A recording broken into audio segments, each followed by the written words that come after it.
धर्म स्नेही भक्तात्माओं, आचार्य भगवंत ने एक दोहा लिखा है, बस में हो सब इंद्रियां, मन पे लगे लगाम, वेग बड़े निर्वेग का, दूर नहीं शिव धाम। आप अगर इस संसार से मुक्ति चाहते हैं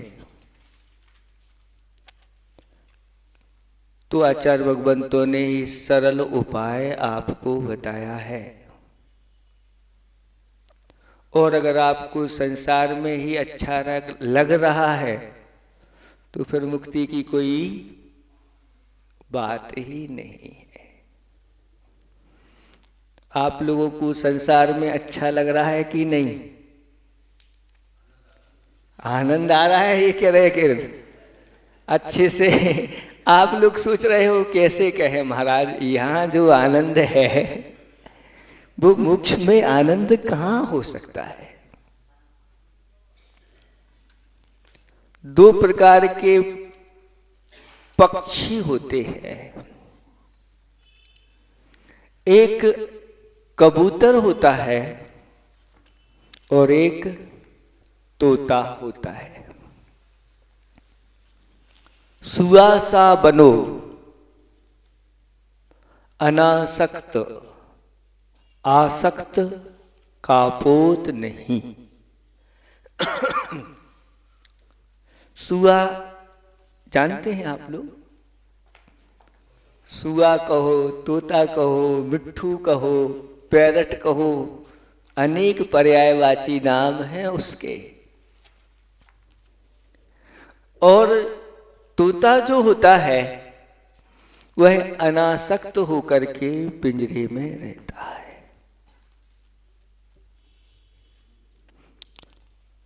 एक सेठ जी के यहां ऐसे ही वह तोता रहता था। सेठ जी ने उसकी व्यवस्था बहुत अच्छी करके रखी थी। सोने का तो उसका घर था। सुन रहे हैं आप लोग? आप लोगों का तो काय का है? उसका सोने का घर था।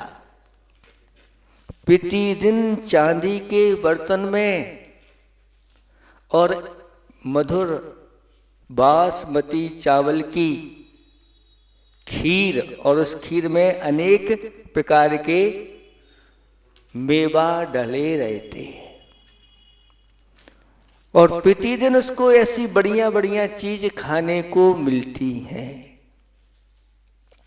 लेकिन वह तोता बार बार बाहर की ओर देखता है, बार बार उस बाहर की प्रकृति को देखता रहता है। और अंदर से उसकी एक ही भावना, बस मुझे मुक्ति चाहिए, मुझे अपना राज्य चाहिए है। स्वराज्य हमारा जन्म सिद्ध, स्वराज्य जन्म सिद्ध अधिकार रहते हैं, उड़ते रहते हैं, जहां जाना है, जो खाना है, जहां का पानी पीना है, वो सब। लेकिन यहां तो बंधन में है। यहां हम जैसा चाहे वैसा नहीं होगा। हमारे मालिक जैसा चाहेंगे वैसा होगा। इतनी अच्छी व्यवस्था है। उस सोने के घर में रह रहा है, गादी भी वहां बिछी है सोने के लिए, खाने की व्यवस्था है, लेकिन उसको अच्छा नहीं लग रहा है। कहा है, उसे पिंजरे में देख, मुझे मेरा कैद खाना याद आ गया। उसे पिंजरे में देख मुझे मेरा कैद खाना याद आ गया। सोचा कि अनादिकाल से मैं इस देह रूपी पिंजरे में बंद हूं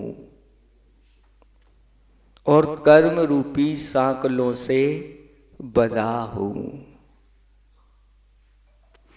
और अब आकुलित हूं मुक्त होने को। क्या आप हैं? किसी ने पिंजरे में जब उस तोते को देखा तो अपना कैद खाना याद आ गया कि अनादिकाल से मैं इस देह में कैद हूं और कर्मों रूपी सांकलों से बंधा हुआ हूं, लेकिन अब मुझे इस कैद से छूटना है। तो अब वह आकुलित हो जाता है। सम्यक दृष्टि ऐसा ही रहता है और उसकी नजर रहती है, कब भगवान यहां से मैं छूटूं, इस संसार के दुखों से छूटूं। इस संसार में मेरे अनंत परावर्तन हुए, पंच परावर्तन हुए हैं, अनंत एक एक परावर्तन अनंत रूप में हुए हैं और मैंने अनंत दुखों को उठाया है। जन्म मृत्यु और बुढ़ापे आदि के अनेक प्रकार के रोग आदि के दुख मैंने उठाए हैं। अब मुझे जल्दी से जल्दी मुक्ति मिले। वह आकुलित रहता है तोते के समान। जैसा तोता, उसको अच्छी अच्छी खाने की सामग्री है तो भी उसमें उसको आनंद नहीं आता है। और आप लोगों के लिए अगर ये मिट्टी, ईंट मिट्टी के गारे का अच्छा बंगला मिल जाए और खाने के लिए सुबह शाम 56 प्रकार के व्यंजन मिल जाएं, तो महाराज हमें नहीं चाहिए मुक्ति, हम तो यही अच्छे हैं। लेकिन ये सुख हमेशा स्थिर नहीं रहा करते हैं। ये पंचेंद्रिय के विषय भोग आचार्य भगवंतों ने कहे कि सम्यक दृष्टि इनके बारे में क्या विचार करता है। कर्म परवशे शांते दुःखैरन्तरितोदये पाप बीजे सुखे नास्ता श्रद्धा ना कांक्षणा स्मृता। कांक्षित अंग के अंतर्गत ये पंक्ति आचार्य भगवंत समंतबद्ध स्वामी महाराज ने रखी है। सम्यक दृष्टि निकांक्षित अंग को धारण करने वाला क्या विचार करता है कि कर्म परवश से ये पंचेंद्रिय के विषय भोग है, ये सारा वैभव है, धन दौलत आदि है, ये कर्म परवश से कर्मों के अधीन है। पुण्य कर्म का उदय होता है तो ये सारी सामग्री इकट्ठी होती चली जाती है, और जब पाप कर्म का उदय आता है तो यह सब सारी की सारी सामग्री अपने हाथ से चली जाती है। चक्रवर्ती को वैभव मिला, 6 खंड का अधिपति, 32,000 मुकुटबद्ध राजा नमस्कार करते हैं, 96,000 रानियां हैं, 9 निधियां हैं, 14 रत्न हैं, सब कुछ है। ये पुण्य के उदय से उसको मिला है। और जब तक चक्रवर्ती का पुण्य रहता है तब तक वो सब काम में आती हैं, और जिस दिन पुण्य क्षीण हो जाता है, 2 चक्रवर्ती, शुभोम चक्रवर्ती और ब्रह्मदत्त चक्रवर्ती नरक में गए हैं। पुण्योदय से इतना सब कुछ मिला, लेकिन जब तक पुण्य था, जब पाप का उदय आता है तो ये सब कुछ चला जाता है। इसी प्रकार से स्वर्गों में भी असंख्यात वर्षों तक उन स्वर्ग के देवों को सुख की सामग्री मिलती है, लेकिन एक दिन उनका भी अंत आ जाता है और सब छूट जाता है, वहां से च्युत होकर यहाँ पर आना होता है। तो कर्म परवशे शांते, ये अंत से सहित होते हैं पंचेंद्रिय के विषय। दुःखैरन्तरितोदये, और दुखों से मिश्रित होते हैं। इस मनुष्य जीवन में हमेशा साता का उदय नहीं बना रहता। पुण्य उदय जिनके तिनके भी ना ही सदा सुख साता। जो पुण्यात्मा पुरुष होते हैं, महापुरुषों में जिनकी गिनती आती है, उनके भी हमेशा सुख साता का उदय नहीं रहता। बीच बीच में दुख भी आता रहता है। और पाप बीजे, ये विषय सुख पंचेंद्रिय के जो विषय सुख होते हैं, इन विषय सुख में जब प्रवृत्ति होती है तो पाप का बीज बोता चला जाता है, और फिर आगे आकर के वह उदय में आता है तो दुख को देने वाला होता है। ऐसे ये पंचेंद्रिय के विषयों में, संसार के विषय सुखों में, भोगों में सम्यक दृष्टि ज्यादा आनंद नहीं लेता। वह विचार करता है कि कब मैं छूटूं और मुक्ति को प्राप्त कर लूं।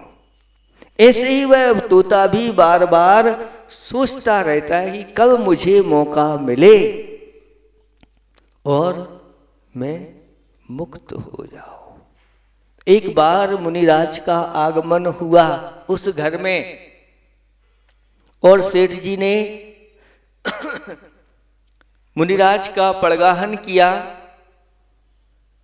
और आहार दान देकर के महाराज चले गए। जब महाराज जाने लगे तो तोता जो था, घर में रहता था, वो बोलता था। प्रतिदिन सेठ जी से जय जिनेंद्र करता था। सेठ जी से तोते ने कहा कि सेठ जी,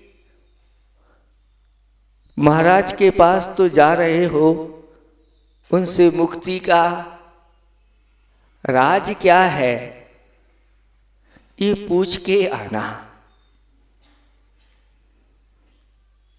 सेठ जी महाराज को छोड़ने के लिए स्थान पर जाते हैं। छोड़ने के बाद बैठते हैं। महाराज जी से निवेदन करते हैं कि महाराज, मुक्ति का राज क्या है, मुक्ति पाने का राज क्या है। तो महाराज ने सिर्फ इतना कहा, सो जाओ बस, और मौन हो गए। सेठ जी ने सोचा कि और कुछ बोलेंगे, लेकिन महाराज ने सिर्फ इतना कह दिया, सो जाओ। उसने समझा कि महाराज ने कहा अभी जाओ, बाद में हो सकता है इसके बारे में विस्तार से बताएंगे। संक्षेप में महाराज ने बता दिया था मुक्ति का राज, लेकिन सेठ जी की समझ में नहीं आया।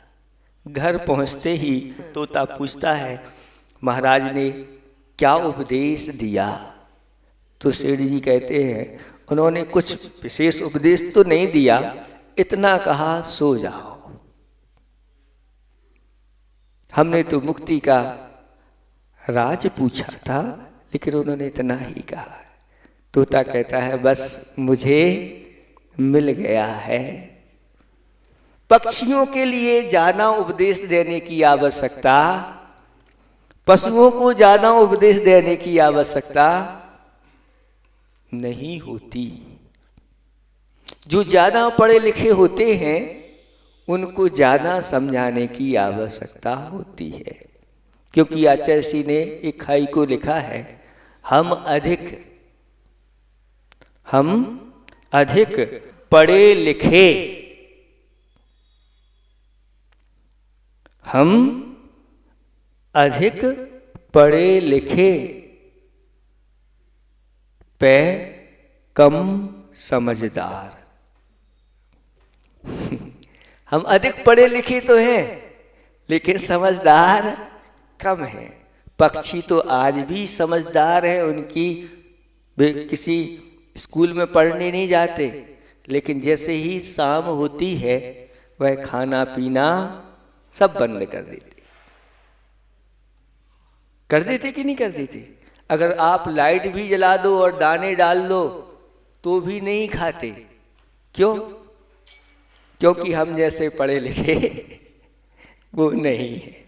अगर उनकी पढ़ाई चालू कर दी जाए तो वो भी हम जैसे हो जाएंगे कि लाइट तो जल रही है, इसमें तो भोजन कर सकते। रात्रि तो प्रभु भजन करने के लिए है, शयन आदि करने के लिए है।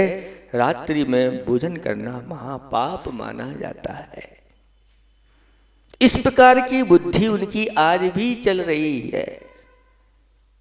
लेकिन मनुष्य को बहुत कुछ समझाने के बाद भी वह अपनी बुद्धि लगा लेता है। सेठ जी जाकर तो सो गए और सुबह सुबह जैसे उठे और बाहर आए तो जैसे ही बाहर सेठ जी आते थे तोता प्रतिदिन जय जिनेंद्र करता था, लेकिन आज वह जय जिनेंद्र नहीं कर रहा है। क्यों?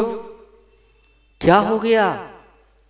सेठ जी पास में गए तो देखा कि तोता ना हिल रहा है न डुल रहा है, आंख उसकी बंद है और गहरी श्वास भी उसने ले ली है। श्वास भी बाहर उसकी आगे जा रही आ नहीं रही है।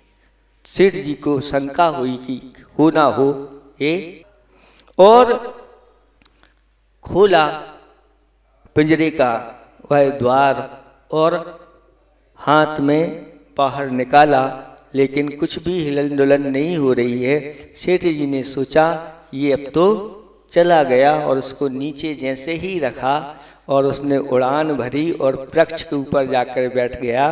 कहता है सेठ जी जय जिनेंद्र। मुक्ति पाने का राज बता दिया कि सो जाओ तो मुक्ति मिल जाएगी। ऐसे ही हमारे आचार्य भगवंतों ने कहा कि अगर हम पापों में सो जाते हैं और धर्म कार्य में जागृत रहते हैं तो बहुत जल्दी संसार से मुक्ति मिल जाएगी।